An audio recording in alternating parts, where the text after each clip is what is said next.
घोर एक छोटा सा राज्य था अफगानिस्तान का, एक छोटा प्रदेश था अफगानिस्तान का।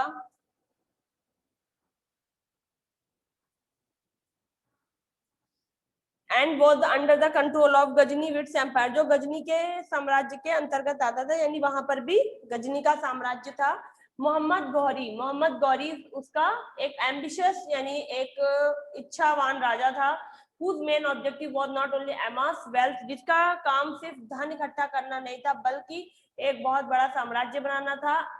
1173 सेंचुरी में उसने he brought N and to the Ghazni, उसने गजनी संप्रदाय गजनी वंश का अंत किया and began to the new era of the गौरीड empire, उसके बाद गौरी सल्तनत जो घोर सल्तनत थी उसको शुरू किया। Mohammad was the successful in his campaigning in the Multan 1175 century. Multan से उसने अपना ये संघर्ष अभियान शुरू किया और सफल भी हुआ और उसने उसको मुल्तान को जीत लिया। उसके बाद he was not successful in his invasion of Gujarat, वो अपने गुजरात आक्रमण में सफल नहीं हुआ था। He was intelligent enough to realise that a firm foundation was the utmost importance for future conquest in India। वो गुजरात आक्रमण पर सफल नहीं हुआ था तो वो बहुत ज्यादा बुद्धिमान था, उसने इस बात को महसूस किया कि इसके लिए उसको एक मजबूत फर्म फाउंडेशन रखनी पड़ेगी, एक मजबूत आधारशिला रखनी होगी भविष्य में भारत को जीतने के लिए। Therefore he conquered Punjab and established a base in India, और इसलिए उसने पंजाब को जीता और उसके बाद वहां से उसने अपना बेस बनाना शुरू किया। यस, उसके बाद उसने पंजाब को जीता और वहां से अपना बेस बनाकर इंडिया को जीतना शुरू किया। Prithviraj Chauhan the Rajput ruler of the Delhi and Ajmer was prepared to challenge Mohammad Ghori. Prithviraj Chauhan उस वक्त दिल्ली राजपूत के राजा थे, दिल्ली राजपूतों के, और Ajmer was prepared to challenge Mohammad, और अजमेर उस वक्त तैयार था मोहम्मद गौरी को चैलेंज देने के लिए। And they clashed at Tarain. Mohammad Ghori और पृथ्वीराज चौहान का युद्ध तराइन का बैटल हुआ था, इसको अंडरलाइन कर लीजिए। 1191 में पहला तराइन बैटल 1191 में हुआ था, 91 सेंचुरी में हुआ था, जिसमें मोहम्मद गौरी हार गया था। ही once again prepared himself for the war और विद पृथ्वीराज चौहान, उसने दोबारा अपने आप को पृथ्वीराज चौहान से लड़ने के लिए तैयार किया। उसको अन्य राजाओं का support, who obtained the support of the all the Kings. उसके बाद पृथ्वीराज चौहान उसने अपने आप को फिर से एक बार तैयार किया and Prithviraj also who obtained the support of the all Kings, और पृथ्वीराज चौहान को अन्य राजाओं का भी विश्वास मिला हुआ था और राजाओं का सहयोग मिला हुआ था, सिर्फ राजा जयचंद को छोड़कर जो उस वक्त कन्नौज के राजा थे, क्योंकि वो could not match the effectiveness of the Turkish cavalry. Turkish cavalry जो थी, तुर्किश सेना थी, उसका प्रभाव वो नहीं जान रहे थे, उसके प्रभाव से वो अज्ञान थे, इसलिए वो सिर्फ पृथ्वीराज का उन्होंने सहयोग नहीं किया, बाकी सभी राजाओं ने पृथ्वीराज का सहयोग किया। Prithviraj was defeated in the second battle of Tarain. Prithviraj जो थे वो सेकंड बैटल तराइन का जो 1192 में हुआ था, 1192 में हुआ था सेंचुरी में, वो हार गया। Mohammad took over the control of Delhi and Ganga Yamuna Doab Bihar and Bengal. इसके बाद पृथ्वीराज जब हार गए तो उन्होंने मोहम्मद गौरी ने दिल्ली, गंगा यमुना दोआब, बिहार और बंगाल पर अपना आधिपत्य कर दिया मोहम्मद गौरी ने। ही व्हेन डिफीटेड जयचंद, उसके बाद 1194 में तीसरे तराइन बैटल में उसने जयचंद को भी हरा दिया। He interested further conquest to his general Qutubuddin Aibak, और उसके बाद जब वो जीत गया उसने अपने सबसे विश्वास पात्र जनरल कुतुबुद्दीन ऐबक को बंगाल में वहां बंगाल में दिल्ली में स्टैब्लिश कर दिया था। ठीक है, यहीं से सल्तनत काल शुरू, गुलाम वंश शुरू होता है। उनका गुलाम था कुतुबुद्दीन ऐबक और यहीं से आपका गुलाम वंश शुरू होता है। ठीक है, अभी है साउथ इंडिया। अभी तो ये नॉर्थ इंडिया में गुर्जर, प्रतिहार, पाल, राष्ट्रकूट थे आपके, और फिर गजनीविड और घोरिट्स हुआ था जो आक्रमण हुए हैं। अब आपको साउथ इंडिया के वो पढ़ाए जाएंगे। साउथ इंडिया में कौन से किंगडम थे? डेक्कन में there was many kingdom floated, like जैसे यादव थे, देवगिरी में चालुक्य थे, कल्याणी में काकटियास थे, वारंगल में होल्यास थे, वारंगल में south India saw the rise of many powerful kingdom like the पल्लवाद in Kanchi. और साउथ इंडिया ने, दक्षिण भारत ने बहुत सारे राज्यों का, बहुत सारे शक्तिशाली साम्राज्यों का उदय देखा, जैसे कि पल्लव, कांची के Pallav who built many temple, जिन्होंने बहुत से मंदिर बनवाए। मदुरई के पांड्या सबसे ज्यादा पावरफुल इनमें से चोल थे। अब चोल कौन थे? 19th सेंचुरी में पल्लव का मुख्य व्यक्ति चिफ्टेन्स था एक विजाल्या, जो एक छोटी सी टेरिटरी थी, उनका छोटा सा राज्य था तंजावुर, उस पर राज्य करता था। विजाल्या ने तंजावुर को जीता और उसे अपनी राजधानी बना दिया। ही फाउंडेड द इंपीरियल चोला, और उसके बाद उसने एक छोटा सा चोल साम्राज्य का उपनिवेश स्थापित किया मिडिवल पीरियड में। Vijayalaya defeated the Pallava of Kanchi, Vijayalaya ने कांची के पल्लवों को और श्रीलंका के रूलर्स को हराया।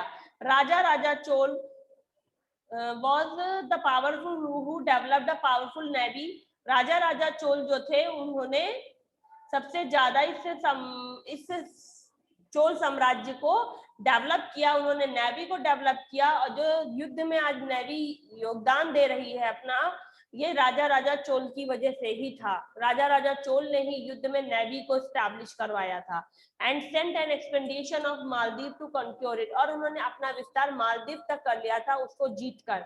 He also captured the northern part two Sri Lanka, उन्होंने श्रीलंका के नॉर्दर्न पार्ट को भी जीता था। और he believe to have defeated the Chalukya of the Deccan, और उनका विश्वास था कि वो डेक्कन के चालुक्यास को भी हरा देंगे।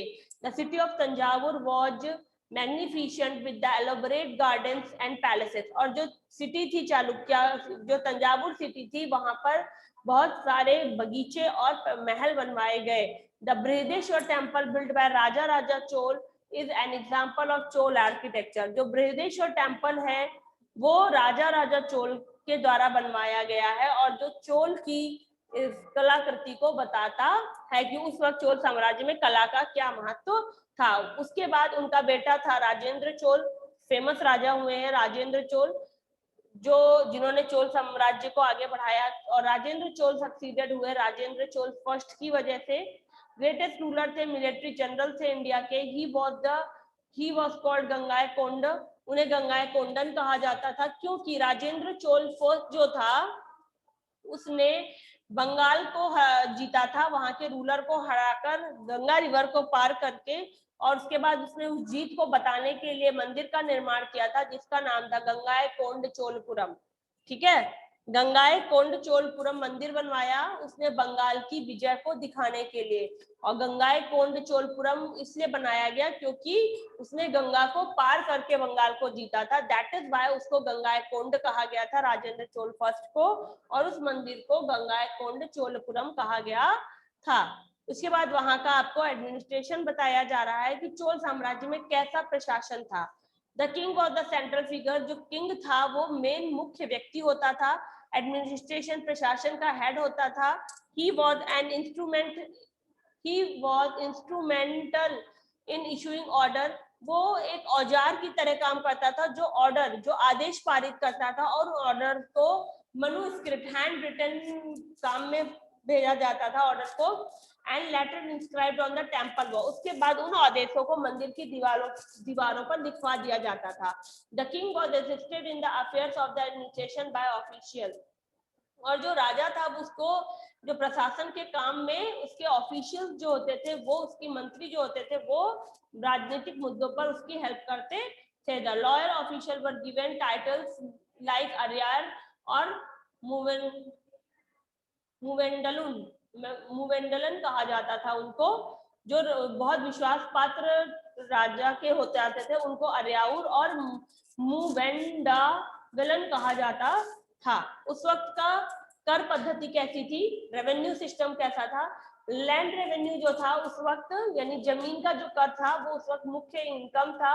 प्रॉपर सर्वे किया जाता था लैंड का, उसके बाद was carried out, proper survey किया जाता था। Land was classified in taxable and non taxable, उसके बाद जमीन को दो भागों में डिवाइड किया जाता था कि किस पे टैक्स लेना है और किस पर टैक्स नहीं लेना है।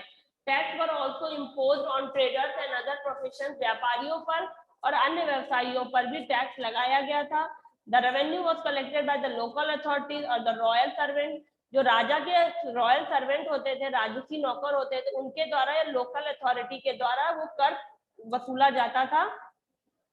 बिसाइड लैंड रेवेन्यू, भूमि कर के अलावा चोल राजाओं ने कुछ अन्य तरह के कर भी लगाए थे, जैसे पॉटर, गोल्ड स्मिथ, यानी आप पॉटर कहते हैं इसको, कुम्हार को, सुनार पर, जुलाहों पर, ब्रोकर्स पर, अमंग्स मेनी मोर वर लिवाइड टैक्स एज वेल, इन सब पर भी टैक्स का भार था। लिवाइड मीन्स होता है टैक्स जो होता है वो लिवाइड किया जाता है, वो इन सब पर भी टैक्स था। द ट्रांसपोर्ट ऑफ राइस, चावल के आवागमन पर, टेक्सटाइल पर, पीपर कहते हैं काली मिर्च को, वो सब भी टैक्सेबल थे। Tax was also levied on trade and this become an important source of income for the state. और जो टैक्स था वो व्यापार पर था, इसीलिए वही सिर्फ राज्य की मुख्य आय का साधन था। Military development, the Cholas had an efficient military system, चोलों के पास जो मिलिट्री सिस्टम था वो बहुत प्रभावी था।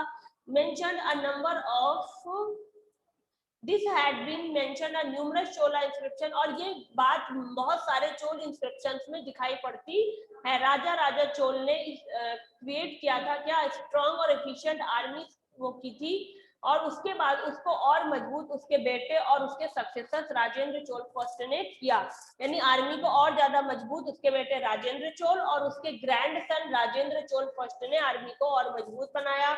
Their army comprised elephant, cavalry and infantry. उसकी सेना में हाथी होते थे, पैदल सेना होती थी, और हथियार युक्त जो थी इन्फेंट्री, तोप गोले वाली सेना भी थी। इनफैक्ट अरेबियन हॉर्सेस, इसके अलावा अरेबियन हॉर्स, अरब के जो घोड़े होते हैं वो आज भी बहुत फेमस है, सुपीरियर क्वालिटी होती है, वो उस वक्त भी वो लोग अपनी सेना में मंगाते थे। The Chola war amongst the first ruler to maintain a navy, और चोल सबसे पहले ऐसे रूलर हुए हैं जिन्होंने नेवी को डेवलप किया था, जो नेवी की सेना थी, नौसेना थी, उसको डेवलप किया था। This helped them to defeat the Cheras, और इन्होंने ये हेल्प की उनको चेरास को हराने के लिए, and enable them to control the Coromandel and the Malabar coast, और जिसकी वजह से जब चेराज हार गए तो उन्होंने अपना कंट्रोल कोरोमंडल और मालाबार कोस्ट पर भी कर लिया था। एग्रीकल्चर और एजुकेशन,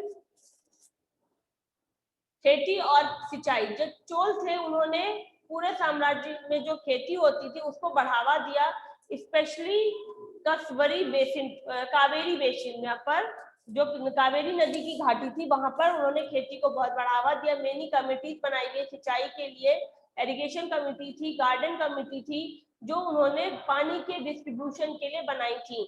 मेनी कैनाल्स, बहुत सारी नहरें बनाई गई, बहुत सारे टैंक बनाए गए थे सिंचाई के लिए, एंड द वास्ट एग्रीकल्चर, जिससे कि जितनी कृषि योग्य बड़ी भूमि है उस पर सिंचाई हो सके। इसके अलावा चोलों ने erected embankment to prevent the flooding of the agriculture land, इसके अलावा उन्होंने नदी के किनारे पर एम्बैंकमेंट बनाया था जिससे बाढ़ को रोका जा सके, एग्रीकल्चर भूमि पर बाढ़ ना आने पाए।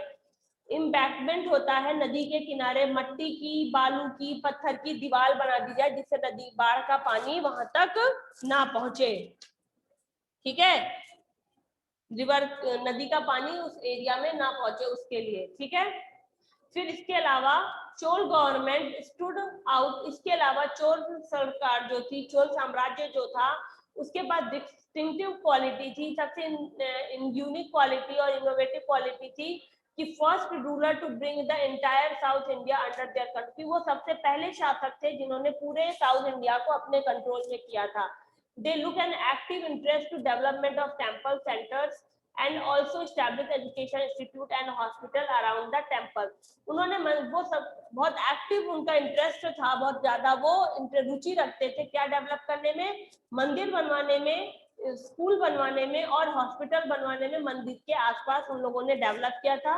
राजा Chola also encourage the Shailendra ruler, जो राजा चोल ने Shailendra ruler Shri Vijay to build a Buddhist vihara at Nagapattinam, Shailendra ruler जो थे उनका नाम था श्री विजय, उनको बढ़ावा दिया कि वो बुद्धिस्ट विहार नागपट्टनम में बनवाएं। इसके अलावा एक स्पेशलाइज्ड क्राफ्ट था चोल का जो था लॉस्ट वैक्स टेक्निक।